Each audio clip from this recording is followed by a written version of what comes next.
SSC GD में जो question पूछे गए थे मैंने उसकी सेम भाषा लिखी हुई है। कोई भी भाषा थोड़ी बहुत मैं इधर उधर हो सकती है क्योंकि मेरा ये लेके आया था मैं वहाँ से, जो मैंने क्वेश्चन किए हुए थे। और मैं आपको दिखा दूँ मेरा जीडी का पेपर था। देखो ये मेरा एडमिट कार्ड है, मैं आपको दिखा नहीं सकता आगे, इतना ही बहुत है। शादी मेरा कल जीडी का पेपर था तो मैंने सोचा लाओ भाइयों के लिए कुछ करा दिया जाए, जिससे कि उनको भी पता लगे कि मैथ में कैसा पेपर आ रहा है। तो जैसा कि मैं बताऊं आपको, मैंने क्वेश्चन निकाले हुए हैं। देखो जैसे कि पूछ रहा था पहला क्वेश्चन, वैसे 15 क्वेश्चन है करीब मेरे पास, तो मैं आपको बता रहा हूँ। पहला क्वेश्चन था मेरे पास, देखो बोर्ड मार्क्स से पूछा हुआ था ये वाला। पेन कहाँ है यार, ये वाला पूछा हुआ था। दूसरा वाला पूछा था, यहाँ पर जगह नहीं है तो मैं सॉल्व नहीं करा सकता, और ये शायद मैंने किया भी नहीं है। और ये दूसरा बोर्ड मार्क्स का था, ये मैंने किया था, इसका आंसर 5/7 आ रहा है, मैंने यहाँ पे जगह नहीं, मैंने सॉल्व नहीं करा। तीसरा एक क्वेश्चन ये था, एक व्यक्ति एक वस्तु को 15% हानि पर 210.8 रुपये में बेचता है। यदि वह 9.8% का लाभ प्राप्त करने के लिए वस्तु को कितने रुपये में बेचे। तो माना हमने CP 100 है, 100 की चीज़ कितने में 85 में बेचता है। यदि वह 9.5% का लाभ प्राप्त करेगा तो कितने में बेचेगा, 109.5 में। तो 85 की वैल्यू कितनी है, 210.8। तो एक की वैल्यू कितनी आ जाएगी, 210/85, और निकालनी कितनी है हमको, 109.5 की। तो करेंगे, काफ़ी लंबी कैलकुलेशन है, तो सॉल्व करने के बाद आएगा 271 पॉइंट समथिंग में आएगा कुछ। एक अगला क्वेश्चन दिया हुआ था, मेंसुरेशन था, 7 मीटर गहराई वाले बेलन का आयतन क्या होगा। व्यास दे रखा था 20 सेंटीमीटर, पाई बराबर 22/7। तो बेलन का आयतन होता है हमारा πr²h। तो पाई 22/7, 10 का वर्ग इंटू 7। तो सॉल्व करेंगे, इसका आया 2200 आ जाएगा। अगला क्वेश्चन था, 100 संख्याओं का औसत 80 है। यदि शुरू की 15 संख्याओं का औसत 84 है और अंतिम 15 संख्याओं का औसत 74 है, तो बाकी संख्याओं का औसत क्या होगा। तो 100 का 80 गुणा करेंगे तो कितना हो जाएगा, टोटल हो जाएगा 8000। 15 का 84 में गुणा करेंगे तो 1260 हो जाएगा। 15 का 74 में गुणा करेंगे तो 1110 हो जाएगा। इन दोनों का टोटल करने के बाद घटा देंगे तो बचेंगे कितनी संख्या, कितनी हो जाएगी, 30। बचेंगे कितनी, 70। तो ये बचेगा 5630/70। तो इनका एवरेज आ जाएगा 80.4 समथिंग में कुछ। अगला क्वेश्चन दे रखा था, 18 सेंटीमीटर व्यास वाले गोला जल से भरा हुआ है। 2 सेंटीमीटर व्यास वाले कितने गोले भरे जा सकते हैं। तो हम जानते हैं गोले में क्या होता है, आयतन। पानी होता है तो उसमें क्या आयतन होगा, सीधी सी बात है। तो गोले का आयतन होता है 4/3 πr3। तो पहले वाला कितनी R1 है, कितनी है, तो त्रिज्या हो जाएगी 9। तो 9 का क्यूब 4/3 पाई, ये तो दोनों में सेम रहेगा।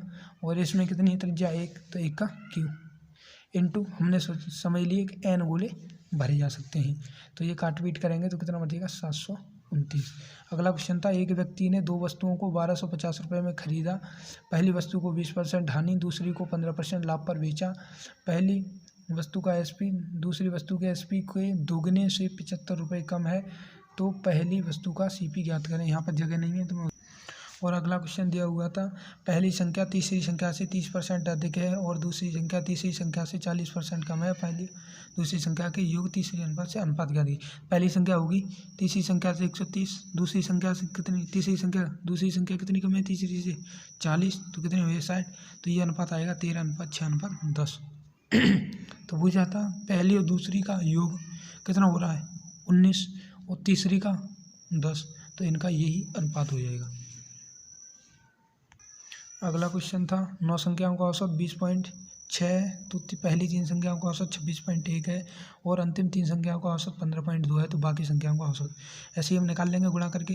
पहली 9 का टोटल ये बन जाएगा, टोटल पहली 3 का इतना 78.3 और लास्ट 3 का 15.6, तो जोड़ेंगे तो 123.9। तो घटा देंगे तो बचेगा कितना, 61.5। ये कितने का बचेगा, 3 का, तो भाग लगा देंगे तो आ जाएगा 20.5। अगला क्वेश्चन था, ये तो बहुत सिंपल था, 3 संख्याओं का अनुपात 3:4:5 है और उनका HCF दे रखा था 2, तो संख्याओं का योग ज्ञात कीजिए। 3 मैंने संख्या मान ली, 3H 4H 5H, तो कितना हो जाएगा, 3 और 4 7 और 5 12, तो 12 दूनी 24 टोटल योग पूछा था इनका। अगला क्वेश्चन था, 5000 रुपये किसी व्यक्ति ने 8% वार्षिक की दर से उधार लिए कर्जा देने के लिए कितना रुपए चुकाने होंगे। रेट अर्धवार्षिक है, मतलब रेट क्या है, आधी। अर्धवार्षिक है तो रेट कितनी हो जाएगी, आधी। आर बराबर 4%। टाइम कितना, 2 हाफ हो जाएंगे 1 साल में। इसके लिए हम डायरेक्ट वो ये x + y + xy/100 direct percent निकाल लेंगे। ये इस पर लगा करके तो आ जाएगा 4080, तो हो जाएगा 54,080 रुपये। वीडियो जल्दी करने के चक्कर में मैंने सब कुछ लिख रखा। अगला क्वेश्चन देख सकते हो आप, ये वाला था। और ये बिल्कुल यही क्वेश्चन है जो पेपर में आए हुए थे। मेरा खुद का एग्जाम था तो मैंने सोचा लाओ, जो मालूम था तो मैंने लाओ करा दूँ। एक व्यक्ति एक वस्तु को 15% लाभ पर और बी को 5% हानि पर बेचा है। उसके विक्रय मूल्य का अंतर 140 रुपये, तो उसे लाभ या हानि हुई। तो पहले को 20% लाभ, 20 से 23, 20 से 19, 400 से 437, 37 का लाभ हुआ। 37 का लाभ कितना, 400 पर, तो इसमें प्लस लाभ हुआ कितना, 4/4%। ये क्वेश्चन था। अगला ये कर लेना भाई, तुम कर नहीं पाए होंगे। एक किसी कार्य को 24 घंटे में कर सकता है, कर लेना इसको। एक्स और वाई की पिछले साल की आय का अनुपात 4:5 है, जबकि उनकी, ये भी सॉल्यूशन किया हुआ है मैंने, देखिए 3:4। तो उनकी पिछली साल का अनुपात कितना था, 4:5। उनकी पिछली और करंट साल का 3:4 और 2:3। तो मैंने कहा 3 की वैल्यू 4, तो 1 की वैल्यू 4/3, तो गुणा 4/3। 2 की वैल्यू 5, तो 5/2 गुणा 5/2। तो इनका अनुपात आ जाएगा 16/3 अनुपात 15/2। कैंची का गुणा मार देंगे तो 16×32 = 45। टोटल करेंगे, टोटल दे रखा है यहाँ पर, आए टोटल आए दोनों की। तो 77 की वैल्यू 15,400, तो 1 की वैल्यू आ जाएगी 200। तो हमें पहले वाले की निकालनी है, तो 32 × 200 6400। अगला क्वेश्चन दे रखा था, ए और बी के पास कुछ लैपटॉप हैं। अगर ए ने अपने गोदाम से में से 10 लैपटॉप बी को दे देता है तो संख्या बराबर। जैसे ए ने अपने गोदाम में से बी को 10 लैपटॉप दे दिए, तो बी के पास कितने हैं, b + 10 हो जाएंगे। तो हमने समीकरण नंबर 1 दे दिया। ऐसे ही अब क्या करता है कि ए बी कुछ लैपटॉप ए को दे देता है, मतलब 26 लैपटॉप ए को दे देता है। तो अब जो संख्या हो जाती है वो 3 गुनी हो जाती है। तो बराबर करने के लिए क्या करेंगे, बी में 3 का गुणा कर देंगे तो क्या हो जाएगी, बराबर। इसे हम ऐसे ही सॉल्व करेंगे तो आ जाएगा बी का मान 18 है। एक क्वेश्चन दे रखा था, आर बराबर 20% टाइम 4 साल, ब्याज कन्फर्म नहीं था उसमें कुछ, ऐसा ही माना जाएगा, सीधी सी बात है। जब दिया नहीं था कुछ तो 86.4 रुपये और अमाउंट पूछा था। तो 1 साल का ब्याज 20%, तो 4 साल का ब्याज कितना हो जाएगा, 80%। 80% की वैल्यू 86.4 रुपये, तो 86.4/80। और निकालनी कितनी है हमको, 100 तो प्रिंसिपल होगा ही, 80 ब्याज लग जाएगा, तो कितना हो जाएगा, 180। तो 180 से कैलकुलेशन करेंगे तो 194.4। भाई ये मेरा पेपर था, मैं आपको प्रूफ के साथ दिखाना चाहूँ। ये मैं लेके आया था वहाँ से, मैंने जमा नहीं किया था, मैंने सोचा क्यों ना करा दिया जाए एनालिसिस। भाई बिल्कुल सेफ एनालिसिस।